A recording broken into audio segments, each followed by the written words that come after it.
towards him, but we came to worship him. And I remind you that worship is ultimately not about you, it's me, it's not about songs, it's not about sermons, but worship is a celebration of God. Look at I say, of God. Worship is not about, this is going to mess you up, what you get out of it. Worship is about what you put into it. Because just like a good relationship, if you don't put nothing in, you ain't gonna get nothing out. It's just like the bank. If you don't put nothing in, ain't no use in you cussing out the ATM machine. You ain't put nothing in. See, worship, they gave to the Christ child what they had. It's in verse 11. They opened their treasures and gave them, presenting gold and frankincense and myrrh. These gifts were providential and purposeful. The gold pointed to his majesty. The frankincense pointed to his deity. And the myrrh pointed to his humanity. They did the right thing. They gave what they had. And if you give God what you have, if you give God your money, if you give God your minutes, if you give God your voice, if you give God your time, if you give God your talents, you can't be God-given no matter how hard you try. Because our God is a God of surplus, of overrunning fountains and overflowing cups and overloaded blessings and overwhelming mercies. And the Lord is blessing you right now. I need God people to just say, yes, He is.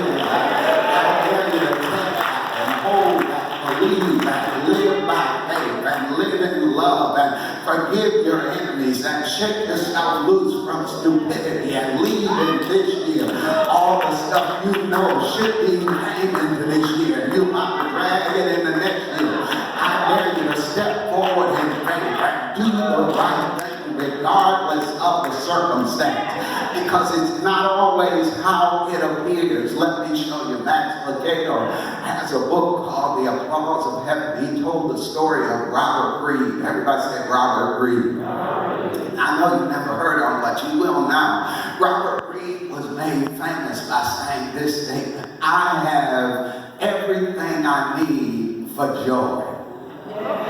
Say that out loud with me. I have everything I need for joy. Robert Reed said that. But this is what you got to know. When he said it, his hands were twisted. His feet were useless.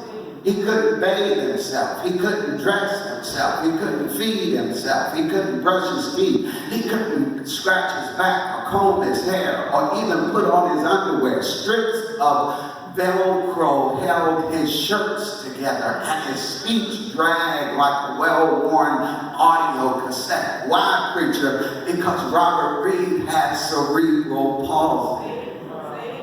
Hear it again. But I have everything I need for joy. The disease kept him from riding a bike, driving the car, going for a walk, but it didn't keep him from graduating high school and going on to graduate college and then teaching in college and then becoming a missionary overseas on 5 different mission trips. The disease did not prevent him from becoming a missionary to Portugal. He moved there in 72 alone with just himself, with cerebral palsy, unable to do most things for himself. He rented a hotel room and hired a tutor and began studying Portuguese. And he found a restaurant owner who would feed him after hours in the restaurant. And then after he had learned the language, he stationed himself in a park every day where he talked to people about Jesus and distributed tracts of the love of Christ. And within 6 years, Robert Reed, who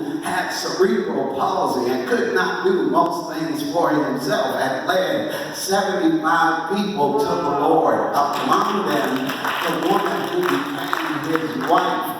Those 75 people, on his testimony, started a church in Portugal. Now understand, he could have resigned himself to a life that achieved nothing and aspired to nothing. He could have solicited sympathy and pity, and people would have felt sorry for him, but he didn't. he did just the opposite. His testimony, which I told you in the beginning, was, I have everything I need for joy. Wait, his shirts were held together by Velcro, but his life was held together by joy.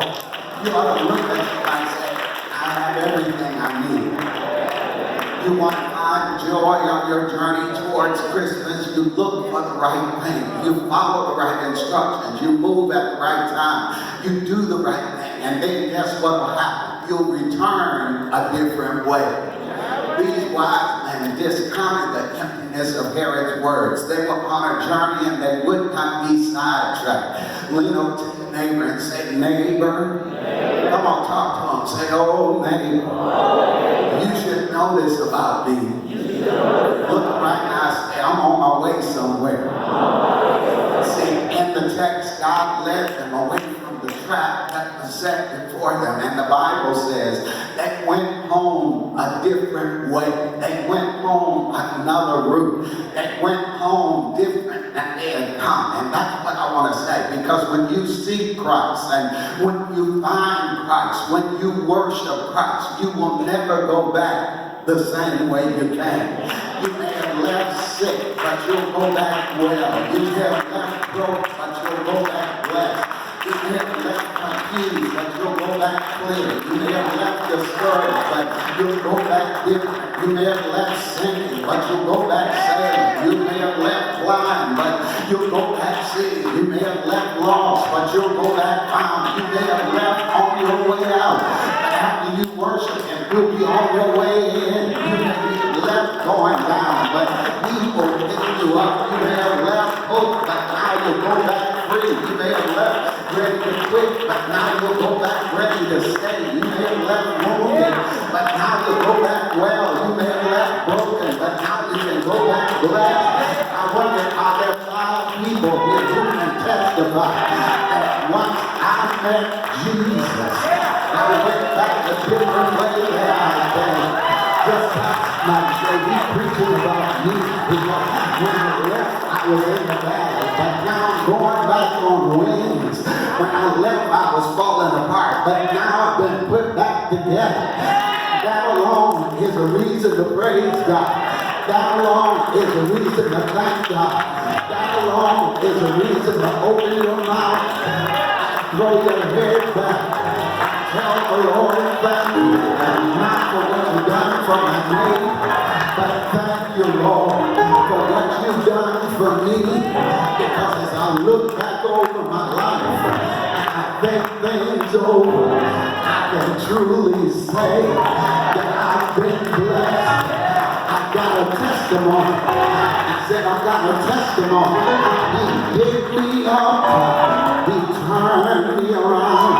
He gave me a story and told me to tell it.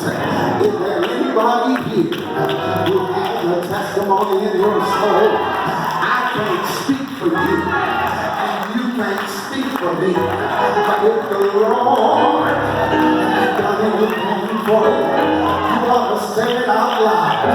Come on, shake your feet and look at your neighbor right now. Say, neighbor, there ain't enough time for you to tell you my story.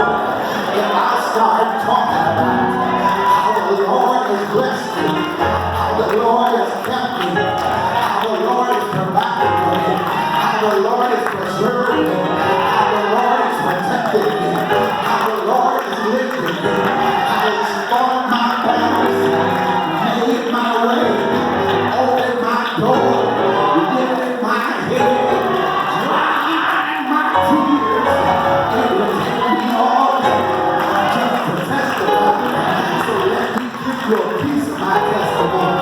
Would you share this with your neighbor? Say, neighbor, here's a piece of my testimony.